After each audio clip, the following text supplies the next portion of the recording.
முழு முதல் கடவுளான விநாயகருக்கே உரிய சிறப்பு வாய்ந்த நாள்தான் இந்த சங்கடகர சதுர்த்தி.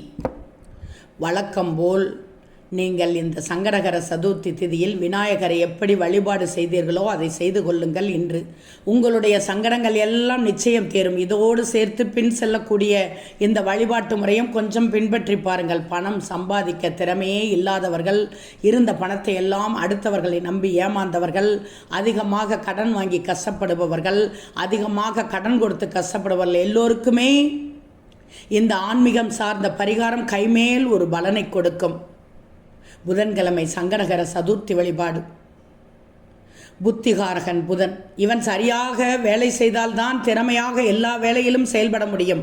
திறமையாக இருந்தால் தானே பணமும் சம்பாதிக்க முடியும். நீங்கள் பணம் சம்பாதிக்க தேவையான தகுதிகளை பெற வேண்டுமா? இன்று இந்த புதன்கிழமையில் சுத்தபத்தமாக குளித்து விடுங்கள். விநாயகரை நினைத்து உங்கள் விரதத்தை தொடங்குங்கள். இன்று புதனும் பிள்ளையாரும் சேர்ந்து இருக்கிறார்கள். இதனால் பிள்ளையாரை கும்பிட்டால் புதனின் ஆசீர்வாதம் தானாக கிடைக்கும். இன்று மாலை 6 மணிக்கு பூஜை அறையில் விளக்கு ஏற்றி வைத்துக் கொள்ளுங்கள். பிறகு ஒரு சின்ன கிண்ணத்தில் கொஞ்சமாக மஞ்சள் தூள், கொஞ்சமாக சந்தனத்தூள், கொஞ்சமாக ஜவ்வாது, கொஞ்சம் பச்சை கற்பூரத்தூள், கொஞ்சமாக அருகம்புல் பொடி, இதில் பன்னீர் ஊற்றி பிசைந்து மஞ்சள் பிள்ளையார் பிடித்து வெற்றிலையின் மீது வைத்து குங்கும பொட்டு வைத்து இதற்கு மேலே ஒரு அருகம்புல் வைத்து பூஜை அறையில் வைக்கவும். இந்த வசிய சக்தி நிறைந்த பிள்ளையார் முன்பாக அமர்ந்து நீங்கள் என்ன வேண்டுதல் வைத்தாலும் அது அப்படியே நடக்கும்.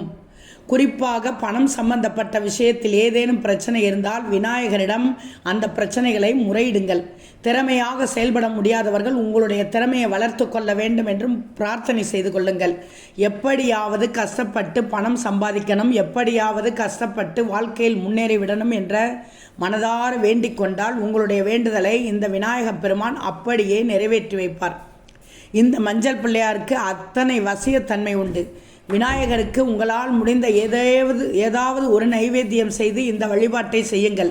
இறுதியாக கற்பூர ஆரத்தி காண்பித்து பூஜையை நிறைவு செய்து கொள்ளுங்கள். இந்த பிள்ளையார் அப்படியே பூஜை அறையில் இருக்கட்டும். மறுநாள் வியாழக்கிழமை இந்த பிள்ளையாரை எடுத்து சுத்தமான தண்ணீரில் கரைத்து கால்படாத மண்பாங்கான இடத்தில் ஊற்றுங்கள். உங்கள் வீட்டில் செடி இருந்தால் அந்த செடியிலேயே இந்த தண்ணீரை ஊற்றிக்கொள்ளலாம். ஆன்மீக சார்ந்த இந்த பதிவில் நம்பிக்கை உள்ளவர்கள் பின்பற்றி பலன் பெறலாம்.